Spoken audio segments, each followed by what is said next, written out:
अस्सलामुअलैकुम व्यूवर्स, आज मैं आपके लिए असाबी कमज़ोरी का देसी टोटका लेकर आई हूँ।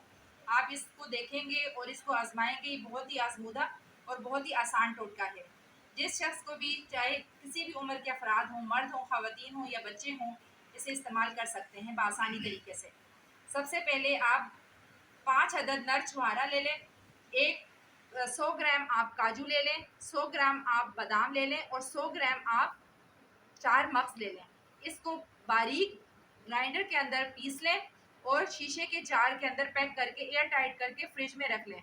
सुबह नहार मुँह आप बॉयल दूध 1 गिलास लें, उसके अंदर 2 टेबल स्पून इस मिक्सचर को डालें और पी लें। फिर उसके बाद तकरीबन आधे पौन घंटे के बाद आप नाश्ता कर सकते हैं। इंशाल्लाह इस टोटके से आपको बाकायदा तौर पे असाबी कमज़ोरी से निजात हासिल होगी और इसकी तरकीब जो है वो आप मेरे डिस्क्रिप्शन में चेक कर सकते हैं। ओके, अल्लाह हाफिज़। मेरी वीडियो देखने के लिए शुक्रिया।